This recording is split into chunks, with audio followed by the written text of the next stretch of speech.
Okay, so I've been trying to put this off until I got to the halfway point in the book because I'm just like maybe 20 pages short of halfway, but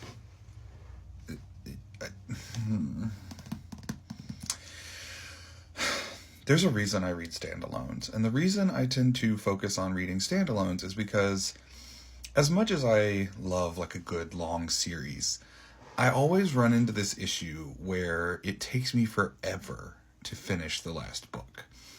My wife says it's because I reach a point where I want to know what happens, but I don't want it to end. And so I get in this very angsty place where it's like, I don't want to finish the book, but I do want to finish the book, but I really don't want to finish the book. And I'm here with this one. I I'm just going to give you some standard reactions so far. I am, like I said, I'm a little under halfway. I'm in part 3, I think. My first big note is I feel like I've run into a problem with this book that I ran into when I was reading Warbreaker, which is that the characters that Brandon wants to write about aren't necessarily the characters I want to read about. So in Warbreaker, I was really invested in Susubran and Ciri and Lightsong, and I didn't really care for Vivenna as a character. And she pretty much is the main character of that book. Yeah, we get some Susubran and Ciri, we get some Lightsong, but at least from my experience, the way it felt to me reading it, and maybe it was because I didn't like her story, so it felt a lot longer than it actually was, but it felt like Vivenna was the majority of that book. With this book, I don't really care about Elend and Vin anymore. Judge me if you will, but I'm more interested in Tensoon and Sazed and Spook.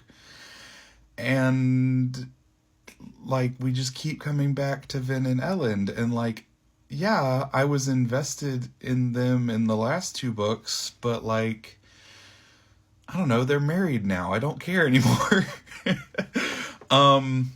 Corollary to that is the fact that Elend as Emperor is an interesting vibe. In this book, he reminds me more of Dalinar Kholin, particularly in his attitude towards being required to use force to get things done. I understand why he's doing it. But I'm interested, I've read almost the entire Cosmere at this point, I'm pretty sure. I haven't read Yumi and the Nightmare Painter, and I haven't read some of the short stories in Arcanum Unbounded, and then obviously I haven't finished Mistborn Era 2 or Era 1. But I've read everything else, I'm pretty sure. And so I'm interested to the people who have read non-Cosmere Sanderson.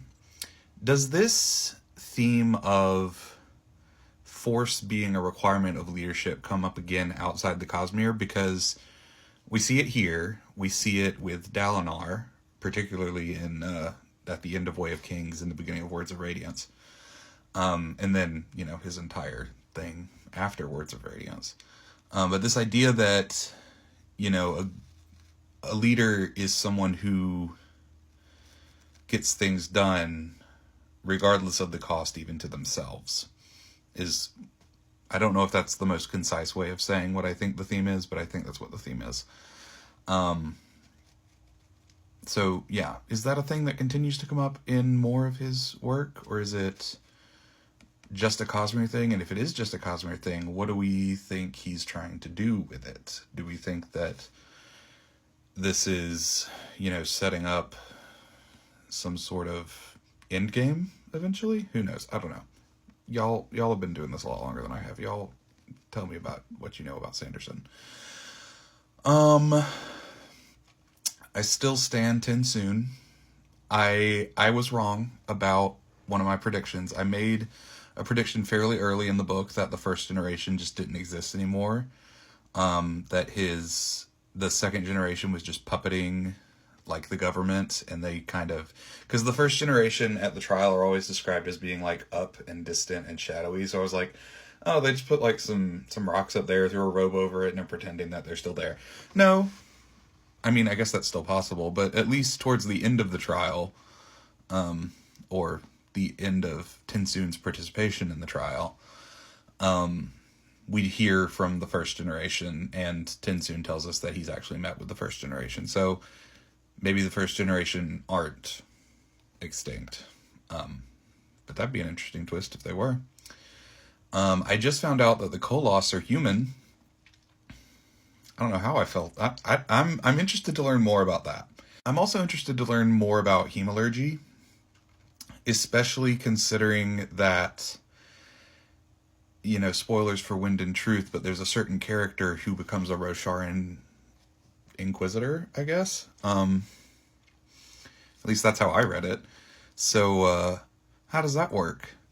Does hemalurgy work on Roshar? Is that like a Cosmere-wide form of magic? How does that work? I don't want spoilers, but like I said, I've read most of the Cosmere. So, anything short of spoiling Mistborn or anything in Arcanum Unbounded, have at it. Let me know. I'm really curious. I don't think I have any other thoughts. I'm tired. It's late. I need to go finish my chapter before I go to bed. But I wanted to post an update because it's been a while, and I wanted to let y'all know that I am still reading, even though it's hard.